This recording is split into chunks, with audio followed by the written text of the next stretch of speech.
Picture بھی آتی ہے, ریکارڈنگ چلے گی, ریکارڈنگ چلے گی. بس آواز میری جی آج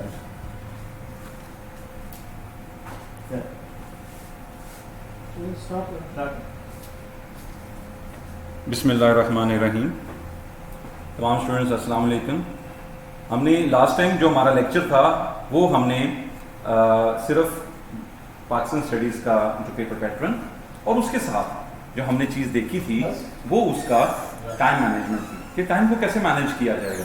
ٹھیک ہے, اب اس میں جو چیز اب سمجھنے والی ہے کہ ایکسیپٹ کرنا, کچھ ایکسیپٹ کرنا.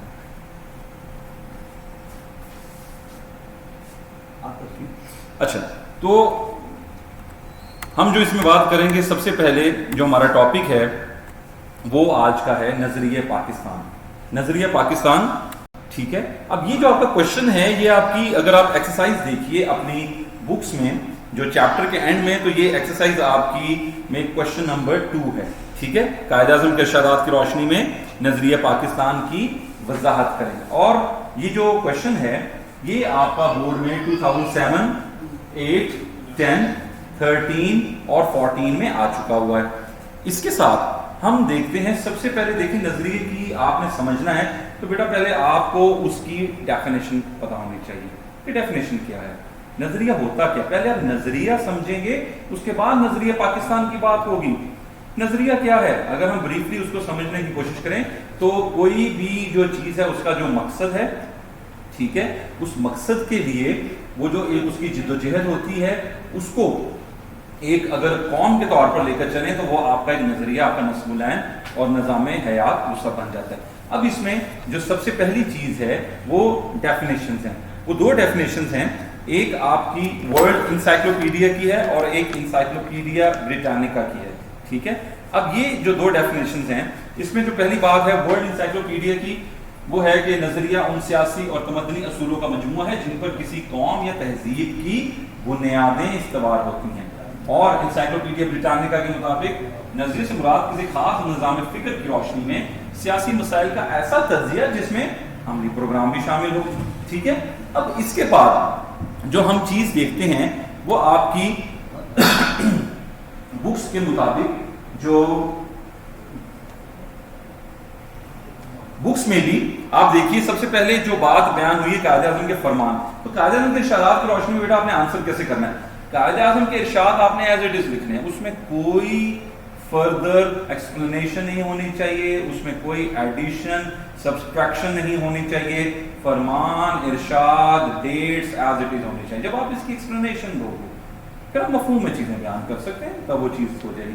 ابھی آپ نے صرف جو فرمان ہے وہ ایز اٹ از لکھنا ہے. تو پہلا فرمان اگر آپ دیکھیں آپ کی بکس میں, قائد اعظم نے فرمایا پاکستان اسی روز ہی وجود میں آ گیا تھا جب پہلا ہندو مسلمان ہوا. یہ قائد اعظم نے علی گڑھ میں مارچ 1944 میں کہا تھا. ٹھیک ہے, تو یہاں سے اس بات کی امپورٹنس سمجھیے کہ ہندو جب پہلا مسلمان ہوا وہاں سے ہمیں پتا لگ رہا ہے کہ جب ایک شخص نے اپنا ریلیجن چینج کیا تو بہت مشکل کام ہے, یہ کوئی آسان چیز نہیں ہے. تو وہی جو دن تھا وہ بیس بن گیا پاکستان کے وجود کے لیے. پھر قائد اعظم نے اس کے بعد فرمایا, ایک اور ان کا ارشاد ہے کہ وہ کون سا رشتہ ہے جس سے منسلک ہونے سے تمام مسلمان جس سے واحد کی طرح ہیں, وہ کون سی چٹان ہے جس پر اس ملت کی عمارت استوار ہے, وہ کون سا لنگر ہے جس سے اس امت کی کشتی محفوظ کر دی گئی ہے. وہ رشتہ, وہ چٹان, وہ لنگر, وہ اللہ تعالیٰ کی کتاب قرآن مجید ہے. تو یہاں سے ہمیں قرآن کی امپورٹنس کا پتہ لگا.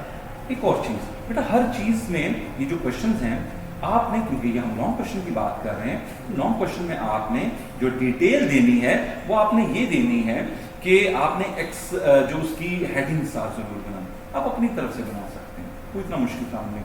پھر بھی میں آپ کو بتا دوں جو فرسٹ ان کا فرمان ہے آپ اس کی ہیڈنگ بنا سکتے ہیں تقسیم ہند کا جواز, یعنی ہندوستان کی جو تقسیم ہوئی اس کا جواز کیا تھا. پھر ہم نے جو ابھی دوسرا ارشاد پڑھا ہے قائد اعظم کا, اس کی ہیڈنگ آپ قرآن میں قرآن کی جامعیت بھی بیان کر سکتے ہیں. قرآن پاک کی جو حیثیت ہے وہ کتنی امپورٹنٹ ہے کہ یہاں پہ وہ بتایا جا رہا ہے وہ رشتہ, وہ چٹان, وہ لنگر. لنگر کیا ہوتا ہے؟ لنگر جو کھانے پینے والی چیز نہیں ہے, لنگر ہے اینکر جس کو بولتے ہیں کسی بھی بوٹ کا. دیکھیں ایک کشتی ہوتی ہے, کشتی کے پانی کے اوپر ہوتی ہے, تو ایک ہیوی سا جو میٹل ہے اس کو پانی کے اندر پھینکا جاتا ہے تاکہ اگر کوئی جو بوٹ پہ جانے والے ہیں وہ فشنگ کرنا چاہتے ہیں, کوئی اور معاملات کرنا چاہتے ہیں, تو وہ جو فش وہ جو بوٹ ہے وہ اسٹے کر رہی ہے, جیسے just like hand brake of a car. تو وہ جو ہے وہ آپ کا جو اینکر ہے وہ اس کو اسٹے کرتا ہے, اس کو سسٹین کرتا ہے وہاں پہ. تو یہاں پہ وہ ایگزامپل دی گئی ہے قائد اعظم کی طرف سے. قرآن کو بتایا گیا ہے کہ وہ رشتہ, وہ چٹان, وہ لنگر وہ قرآن مجید ہے. پھر ہمارا رہنما اسلام ہے اور یہ ہماری زندگی کا جو ہے مکمل ضابطہ حیات. آپ اس کو اسلام ایک مکمل ضابطہ حیات کی ہیڈنگ دے سکتے ہیں. پھر اس کے بعد قائد اعظم نے 21 مارچ 1948 کو ڈھاکہ کے عوام سے کیا کہا. اس کے اوپر بیٹا آپ کو بورڈ میں شارٹ کوشچن آ چکا ہوا ہے 2014 اور 2018, یعنی یہ بہت پرانی بات نہیں ہے. 2018 یعنی پچھلا, ابھی تو 2020 میں تو آپ کے ایگزام دیے ہوئے, آپ کے 2018 میں ایک سال پہلے کی بات ہے. تو اس میں یہ قائد اعظم نے کہا میں چاہتا ہوں کہ آپ سندھی, بلوچی, پنجابی, پٹھان اور بنگالی بن کر بات نہ کریں. یہ کہنے میں آخر کیا فائدہ ہے کہ ہم پنجابی, سندھی یا پٹھان ہیں, ہم تو بس مسلمان ہیں. تو یہاں سے ہمیں اس چیز کی امپورٹنس کا پتہ لگتا ہے کہ جو آپ کی آئیڈینٹی ہے وہ کیا ہے. آپ کی ethnic identity, that doesn't matter. The most important identity is your real identity, and that is Islam. That is the followers of Islam, that is Muslim. تو قائد اعظم کے مطابق جو لوگ اپنے ہاں ہمارے ہاں پروپیگنڈا سننے آتے جی پاکستان تو دیکھیں جی بڑا سیکولر ہے, اس بیسس پر بنا.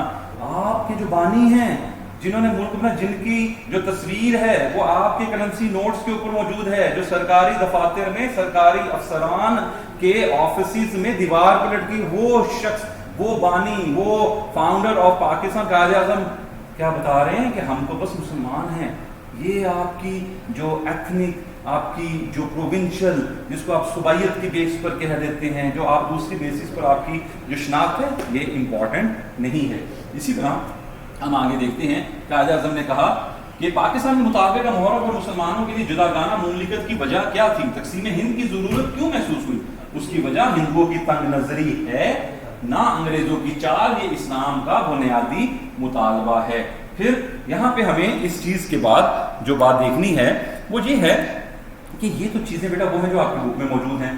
کچھ ایکسٹرا ڈیٹیلز ہیں وہ میں نے آپ کے لیے لکھی ہیں, آپ ان کی اور ہیڈنگ بنا سکتے ہیں. جیسے پاکستان ایک اسلامی نظام کی عملی تجربہ گاہ ہے. اس میں قائد اعظم نے 13 جنوری 1948 کو کہا ہم نے پاکستان کا مطالبہ محض زمین کا ایک ٹکڑا حاصل کرنے کے لیے نہیں کیا تھا, بلکہ ہم ایک ایسی تجربہ گاہ چاہتے تھے جہاں ہم اسلام کے آفاقی اصولوں کو آزما سکیں. پھر قائد اعظم نے فوجی افسران سے اکتوبر 1947 کو خطاب کرتے ہوئے کہا ہمارا نصب العین یہ تھا کہ ہم ایک ایسی مملکت کی تخلیق کریں جہاں آزاد انسانوں کی طرح رہ سکیں, جو ہماری تہذیب و تمدن کی روشنی میں پھلے پھولے, اور جہاں معاشرتی انصاف کے اسلامی تصور کو پوری طرح پنپنے کا موقع مل سکے. پھر 1 جولائی 1948 کو اسٹیٹ بینک آف پاکستان کے افتتاح کے موقع پر قائد اعظم نے کہا اگر ہم نے مغرب کا معاشی نظام اور نظام اختیار کیا تو عوام کو خوشحالی حاصل کرنے میں کوئی مدد نہیں ملے گی.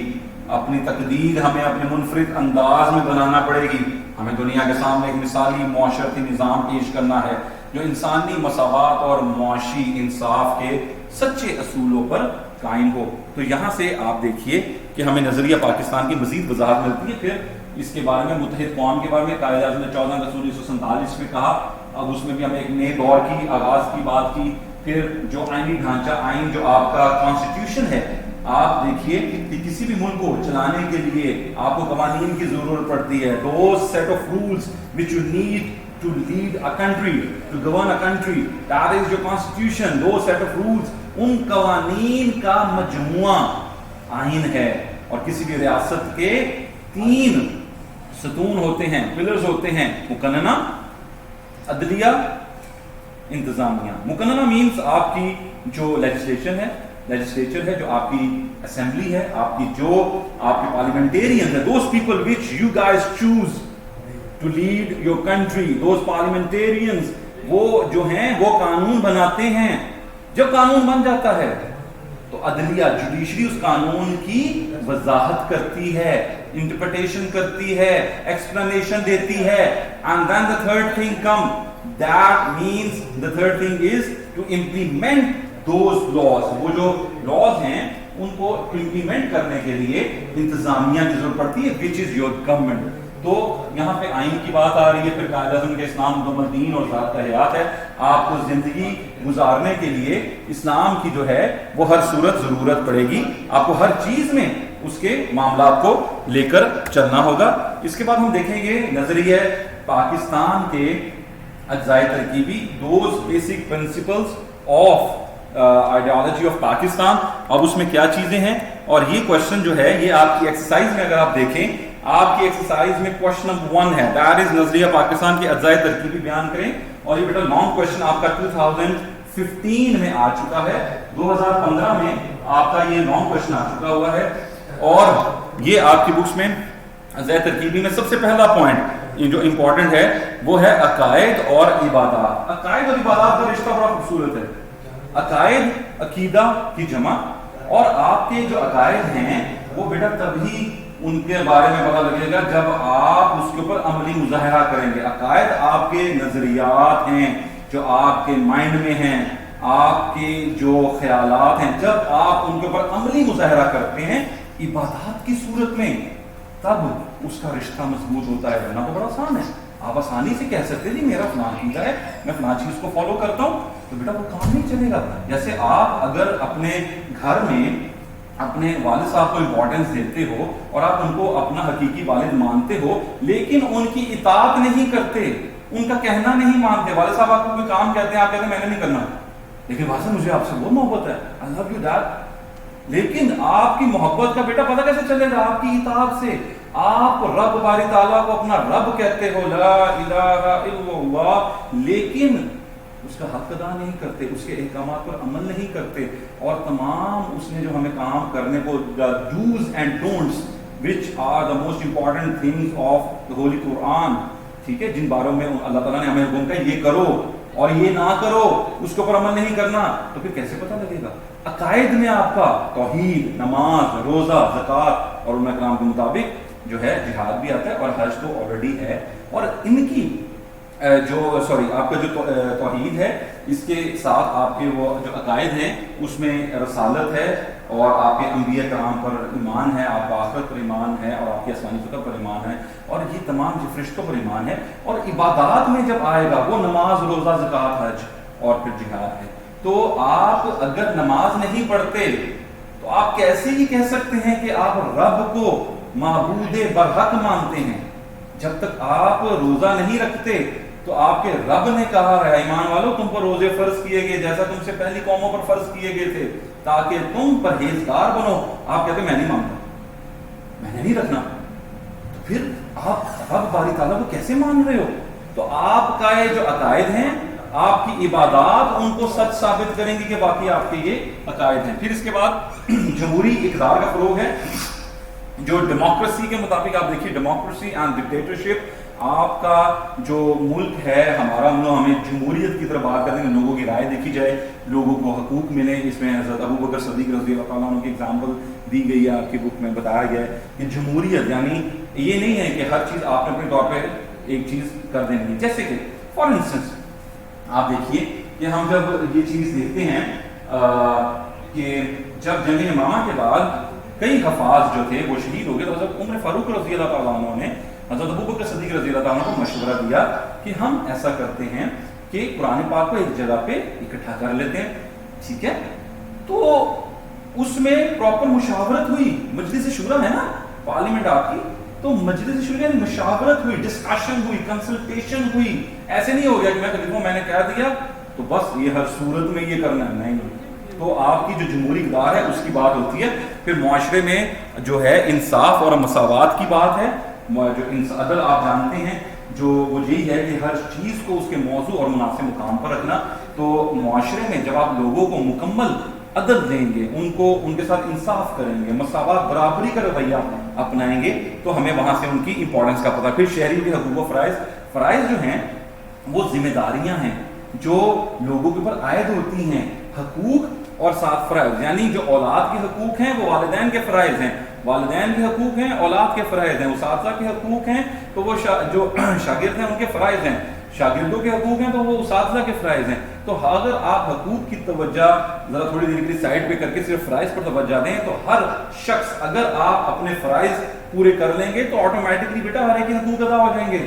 ٹھیک ہے, تو حقوق و فرائض ساتھ ساتھ ایک جو گورنمنٹ ہوگی اس کے اوپر یہ لازم ہوگا کہ وہ شہریوں کے حقوق و فرائض کی بات کرے. اس کے ساتھ جو ہم ایک جو اور کوشچن کو ہم تھوڑا سا دیکھیں گے وہ ہے سر سید احمد خان. تو سر سید احمد خان کا جو سوال ہے اس میں جو دیکھنے والی چیز ہے اس میں ان کی خدمات ہیں. خدمات میں ہم دیکھتے ہیں تعلیمی, ادبی, معاشرتی اور سیاسی خدمات. کوشچن آپ کو اس کے اوپر جو ہے وہ آپ کا ایکسرسائز کا کوشچن نمبر 7 ہے, اینڈ دیٹ کوشچن از سر سید احمد خان کی تعلیمی خدمات پر روشنی ڈالیے. یہ کوشچن آپ کا 3 دفعہ بورڈ میں آ چکا ہوا ہے 2010, 12 اور 17 میں. اب اس چیز کو آپ نے صرف یہ دیکھنا ہے کہ بیٹا یہ تعلیمی خدمات کے بارے میں پوچھا گیا ہے, لیکن آپ نے باقی خدمات بھی بیان کر دیجیے گا. اگر یہ نہ ہو کہ آپ صرف تعلیمی خدمات بیان کریں اور جو ایگزامینر ہے وہ آپ کو 8 میں سے پراپر فل مارکس یا فل سے قریب بنا دے, تو آپ نے ادبی, معاشرتی اور سیاسی وہ بھی تھوڑی سی آپ نے بیان کر دینی ہے. تو ہم اس کوشچن کو سمجھنے کے لیے سب سے پہلے جو بیس ہے وہ تحریک علی گڑھ آپ جانتے ہیں 1857 میں جنگ آزادی ہوئی, اس کے بعد جو معاملات ہوئے اور پھر کس طریقے سے چلا. یہاں پہ آپ کے جو پوائنٹس لکھے ہوئے ہیں, مسلمانوں کو بے درے قتل کیا گیا, ان کی جائیدادیں لوٹ لی گئیں, مسلمانوں کو نوکریوں سے بے دخل کیا گیا, مسلمانوں کو معاشی اور معاشرتی طور پر بری طرح کچل دیا گیا, مساجد اور مدرسوں کو بند کیا گیا, مسلمان ایک تباہ حال قوم بن گئے. اور اس کے اوپر پھر جو محقق ہیں, جو انگریز ہیں, انگلش جو رائٹرز ہیں, ان کی تصانیف, ان کی تحریریں ہیں. William Hunter, Lord Robert, Bosworth Smith. William Hunter نے کہا مسلمان ہونا جرم قرار پایا, مسلمانوں کی جائیدادیں اور جاگیریں ہندوؤں اور سکھوں میں تقسیم کر دی گئیں. لارڈ رابرٹ نے کہا میرا گزر دلی کے چاندنی چوک سے ہوا تو ہر جانب لاشوں کے انبار تھے. باسواٹ اسمتھ, انگریز فوجی شکاری کتوں کی طرح گلیوں میں پھیل گئے اور ایک کے بعد دوسرے مکان میں داخل ہو کر سب کچھ لوٹنے لگے. یہاں سے یہ بات پتہ لگتی کہ یہ جو رائٹرز تھے یہ ہمارے مسلمان رائٹر تھے. Those were the English writers of that time. تو یہاں سے ایک بات پتہ لگی کہ those people were the neutral people. ٹھیک ہے, وہ غیر جانبدار لوگ تھے, وہ یہ بیان کر رہے ہیں کہ مسلمانوں کے ساتھ کیا صورتحال تھی. پھر سر سید احمد خان کا جو کوشچن ہے اس میں آپ دیکھیے کہ جو تعلیمی خدمات کی جہاں پہ بات کی گئی ہے یہ میں بات پہلے بیان کر چکا ہوں 2010, 12 اور 17 میں آپ کا ایز اے لانگ کوشچن آیا ہوا ہے. ٹھیک ہے, اب اس کے ساتھ آپ کو شارٹ کوشچنز تحریک علی گڑھ کے اوپر جو سر سید احمد خان کی تحریک تھی اس میں جو فرسٹ آپ شارٹ کوشچن دیکھیے, تحریک علی گڑھ کے حوالے سے سر سید کے 2 ساتھیوں کے نام لکھیں. 2 دفعہ بورڈ میں کوشچن آ چکا ہوا ہے 2014 میں اور 2018 میں. It means it happen recently, یعنی 2020 کے تو پیپرز بھی ہوئے 19 سے پہلے 18 میں. اور آپ کے یہ جو پہلا پیج ہے سر سید اس میں آپ دیکھیے 1 2 3 4 چوتھی لائن میں دیکھیے بیٹا وہاں پہ لکھا ہوا ہے محسن الملک, وقار الملک, مولانا شبلی نعمانی, مولانا الطاف حسن ہادی, مولانا چراغ علی. ان کو ہائی لائٹ کیجیے, انڈر لائن کیجیے ابھی, اور آپ اس میں اس کو انڈر لائن کریں اور یہ دیکھیے کہ یہ آپ کا اس کوشچن کا آنسر ہے. ٹھیک ہے, یعنی جو ان کے ساتھی تھے ان میں سے آپ اگر 3 4 اگر 2 کا اس کوشچن پوچھا گیا ہو سکتا ہے نیکسٹ ٹائم آپ سے 3 کا پوچھ لیا جائے. تو یہ جو لائن میں 4th لائن میں لکھیں ان کو آپ یاد کیجیے گا. سر سید کے قائم کردہ 4 تعلیمی اداروں کے نام لکھیے 2010, 12, 13, 14 اور 18 میں. 5 دفعہ یہ سوال بورڈ میں آ چکا ہوا ہے. آپ کے یہاں پہ یہ کوشچنز میں لکھا ہوا ہے 1859 میں سر سید نے مراد آباد میں, 1862 میں غازی پور میں, 1875 میں علی گڑھ میں ایمیا اسکول. یہ سارے اب آپ نے کام کیا کرنا ہے کہ آپ نے یہ پراپر ڈیٹس بولڈ کر کے مارکر سے ہائی لائٹ کر کے لکھنی ہے اور پھر پراپرلی یعنی اوپر ہیڈنگ دینی ہے 1859, پھر پراپر ایکسٹینڈنگ کے 1859 میں کہاں پہ تعلیمی ادارہ کھولا, 1862 ہیڈنگ دینی ہے 1862 میں کہاں پہ کیا. تو پراپر ایک ہیڈنگ کے ساتھ تو آپ نے ان تعلیمی اداروں کے نام لکھنے. پھر کوشچن ہے سائنٹیفک سوسائٹی کب اور کس نے قائم کی 2019, یعنی جو پچھلے سال کی بات ہے, اور یہ پہلے اور دوسرے گروپ میں دونوں گروپس میں یہ سوال آیا ہوگا 2019 میں کہ سائنٹیفک سوسائٹی کب اور کس نے قائم کی. یہاں پہ آپ کے پیج میں جو آپ کا سیکنڈ لاسٹ پیراگراف ہے وہاں پہ لکھا ہوا ہے سائنٹیفک سوسائٹی کے بارے میں. تو وہاں سے آپ کو 1863 میں غازی پور میں سر سید نے سائنٹیفک سوسائٹی کے نام سے ایک ادارہ بنایا. پھر ہم جو آگے بات کریں گے وہ ہے سر سید احمد خان کی ادبی خدمات. ادبی خدمات میں دیکھیے